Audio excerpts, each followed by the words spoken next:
Complaint చేయడం జరిగింది డీజీపీకి.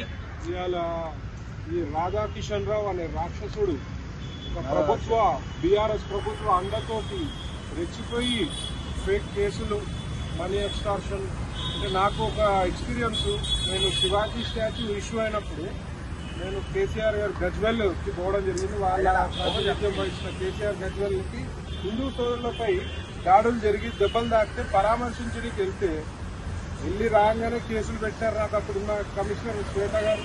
వాళ్ళ తర్వాత వచ్చినాక ఈ రాధాకిషన్ అనే తోడు నాకు ఫోన్ చేసి, టాస్క్ ఫోర్స్ ఫోన్ చేసి, నువ్వు సీఎం కాన్స్టిట్యున్సీకి పోయేంత మొగాడివా, నువ్వు ఏం పని నీకు పోవాలంటే, సార్ మా హిందుత్వం గురించి ఫైట్ చేస్తాం, మేము గోమాత గురించి ఫైట్ చేస్తాం, దాని గురించి నేను పోవడం జరిగిందంటే, నువ్వు రాను పోయే పని ఏముంది నీకు, నువ్వు పోతే మాత్రం ఈసారి పీడీ యాక్ట్లు పెడతాం నీ మీద, నువ్వేం సంగతో నీ సంగతి అంతా తెలుస్తావని చెప్పి నీ యొక్క ప్రతి ఒక్క ఫోన్ మూమెంట్, నువ్వు ఎక్కడికి వస్తున్నావు అన్ని ఒక్కటి నా దగ్గర ఉన్నది అని ఫోన్ రికార్డింగ్ కూడా, ట్యాపింగ్ కూడా చేయడం జరిగింది. ఈడీ ఇష్యూ ఎప్పుడైతే నా మీద అయిందో అప్పటి నుంచి టీఆర్ఎస్ ప్రభుత్వము ఈ రాధాకిషన్ లాంటి రౌడీలు, గూండాలు, పోలీస్ ఆఫీసర్ ముసుగులో ఉన్న గూండాలని పెట్టి మరి ఫోన్ ట్యాపింగ్ చేసి నా యొక్క మూమెంట్స్ కూడా అబ్జర్వ్ చేసి నన్ను ఒక రకంగా ఎక్స్టార్షన్ చేయడం జరిగింది. నేను భయపడలే కాబట్టి నడిచిపోయింది.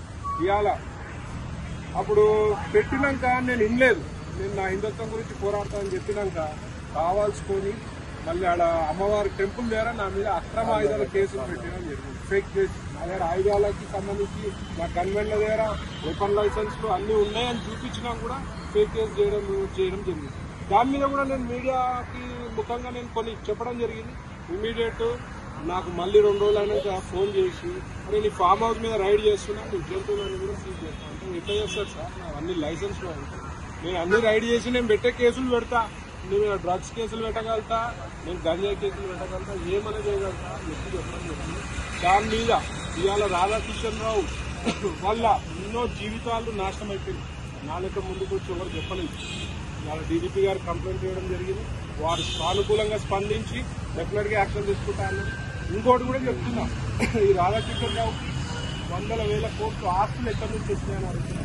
ఇవాళ సిబిఐ విచారణ జరపాలి. నేను ఈడీ కూడా లెటర్ రాయబోతున్నా, వీళ్ళ ఆస్తులపై విచారణ జరపాలి. వీళ్ళ జీతం ఎంత అసలు మీరు ఆలోచించండి. ఒక రిటైర్ అయిన ఒక పర్సన్ 3 ఏళ్ళు ఒక స్పెషల్ జియో తీసి ఓఎస్డీగా, టాస్క్ ఫోర్స్ ఓఎస్డీగా ఎంత పర్మిషన్ ఇస్తారు అంటే గవర్నమెంట్ అవుట్ రైట్ గా సపోర్ట్ చేస్తుంది వీళ్ళకి. ఎందుకంటే రాష్ట్రతత్వం కలిగిన వాడే రాధాకిషన్ రావు.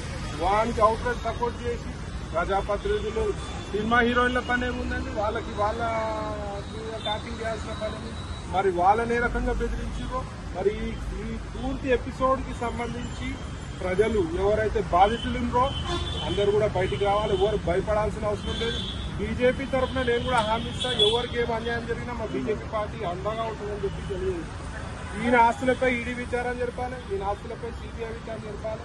ఈయన ఇంకేమేమి క్రైమ్ చేసిరో పోలీసులు గట్టిగా రేవంత్ రెడ్డి సర్కార్కు ఒకటే డిమాండ్ చేస్తున్నా, ఎలాంటి ప్యాకేజీలకు అమ్ముడు పోకుండా ఈ యొక్క ఇష్యూని మొత్తం బయటికి తీయాలి, ప్రజల ముందు ఉంచాల్సిందిగా డిమాండ్. అంటే రాధాకిషన్ రావు కేవలం పొలిటికల్ లీడర్సే కాదు, వ్యాపారవేత్తలు కూడా బెదిరింపులకు దిగి వాళ్ళ నుండి కూడా డబ్బులు వసూలు చేశాడని చెప్తున్నారు. కూడా బెదిరించారు.